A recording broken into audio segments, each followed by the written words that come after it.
Dear learners, welcome to Learning with Fun. Today, I'll be discussing a poem called Asleep in the Valley, prescribed in the syllabus of West Bengal Council of Higher Secondary Education. So, without wasting a single second, let's get into it. Dear learners, let's start discussing the poem Asleep in the Valley. The very first word asleep means somebody who's sleeping. It's a predicative adjective which can only be used in the predicate part. Some other predicative adjectives are afraid, awake. Well, let's not talk about grammar. Let's talk about the second word, which is a valley. Now the question is what a valley is. A valley is an area of lowland between hills or mountains, often with a river flowing through it. Now before I make a start on this piece of poetry, I would just like to tell you a few words about the poet who wrote this piece of poetry. Arthur Rimbaud, a French poet, started writing poetry even before he reached his teens and stopped writing at an age between 20 or 21. He was a soldier himself, and that is why he had the first-hand experience about the horrors of war. This piece of poetry was composed in 1877 in the context of France's war with Russia. The poet thinks war to have no glory at all, nothing to crown man with undying honor as it was believed in earlier. He looks upon war as a hellish dance of death. Now let's have a read of the second paragraph, which is written about the poem.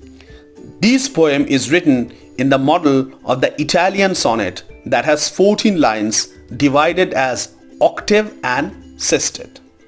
I have already talked about the sonnets, the types of sonnets in my previous videos. I'll leave the link in the description box. You can check them as well if you want them.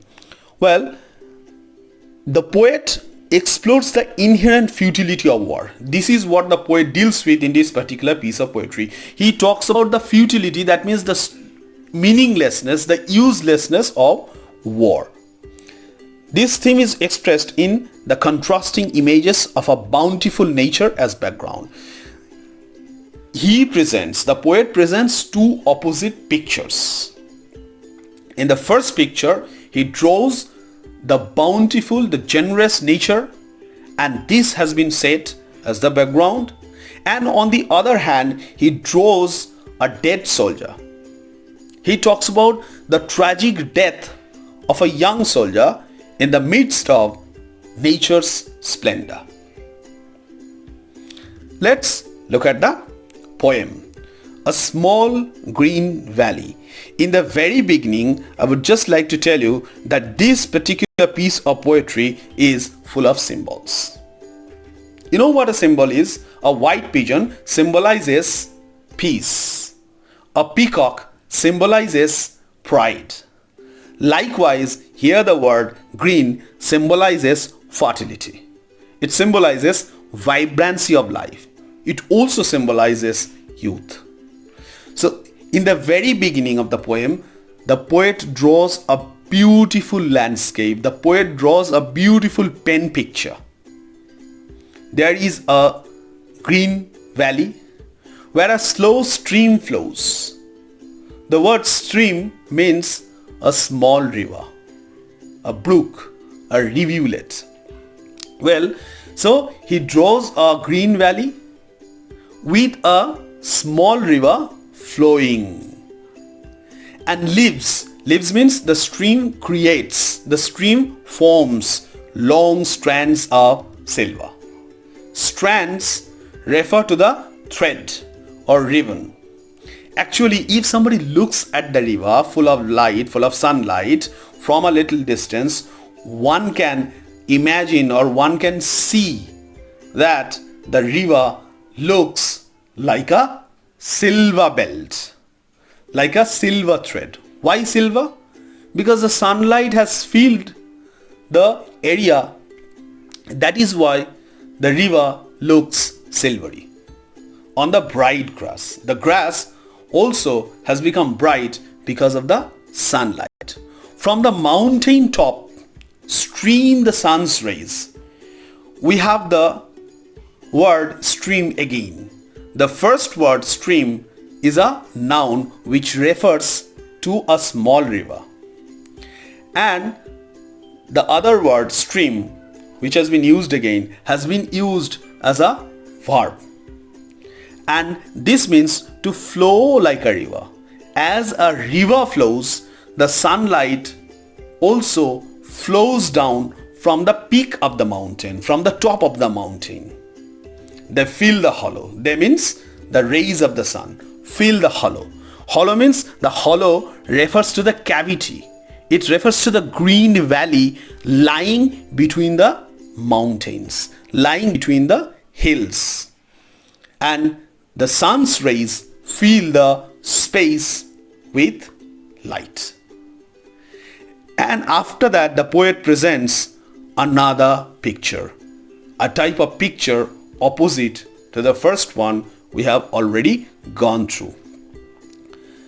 A soldier, very young. Generally, a soldier is always young. A soldier, very young, lies open-mouthed. Here, the poet at first gives a hint to the fact that the soldier he talks about might be dead because he lies open-mouthed. His mouth is open. A pillow made of fern beneath his head. That means under his head there is a pillow, and the pillow is made of fern, a kind of plant. And this particular line refers to the generosity of nature. Nature has given, even to the dead soldier, a kind of pillow. And this is how, like a fond mother, nature takes care of us. Asleep. The soldier is asleep. Stretched in the heavy undergrowth. Stretched means his body is fully stretched. There is a lot of space under the bountiful nature. And undergrowth refers to the plants, the small ones under the tall ones. Pale in his warmth. The soldier looks pale. And there is another hint to the fact that the soldier who is lying open-mouthed may be dead. And the background he is sleeping on is warm, it is green and sun-soaked bed. So nature has given the soldier a bed, a pillow. And how is the bed? It is sun-soaked bed. The bed that has been flooded by the light of the sun. And the bed is green. The bed is warm. Here the word warm symbolizes life, whereas the word cold symbolizes death. His feet among the flowers. So his feet are stretched among the flowers. He sleeps. He is sleeping. His smile is like an infant's. Here the poet talks about the smile of an infant and compares it to that of a soldier. The soldier's smile is just like an infant's. An infant's smile is without guile. An infant is so innocent that it smiles without any deception, without any deceit. Actually, the child who is newly born smiles without any deception. The child, even if the child grows up a little bit, he or she does not experience the ill feelings that we develop for others. And that is why his smile is without any deception. And the poet uses another adjective to describe the smile. He says gentle without guile. Gentle, that is so soft, and It is without guile means it is without any deception, without any deceit. Ah, nature, keep him warm. This is a very beautiful personification. The poet appeals to nature to give some warmth to the soldier so that he does not catch cold. He may catch cold. That means the soldier's feet are stretched, his head is bare, his feet are bare, and his hands are bare as well. And he is under the lap of nature, and that is why he might catch cold. And after catching cold, he might die as well. And that is why the poet appeals to nature to keep him warm so that the soldier who is lying open-mouthed might live long or might live on. The humming insects don't disturb his rest. There could be two implications. Here, the humming insects don't disturb his rest. That means his rest, which will never ever break. His rest is not disturbed, is not perturbed by any humming insects. Actually, a dead body is not perturbed or disturbed by anything under the sun. And there could be another implication. The space where the soldier is lying is so clear, so bright that there could be no humming insects. Well, whatever the implication is, the humming insects right now cannot disturb his sleep or rest. Well, look at the next line. He sleeps in sunlight. That means he sleeps in broad daylight. One hand on his breast.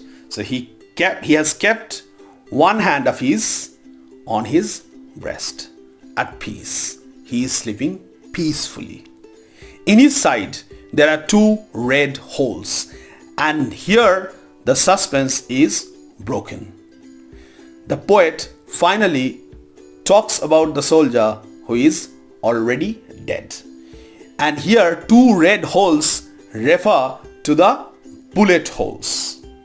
And these two red holes tell us that the soldier we have been talking about is dead. Thanks for watching.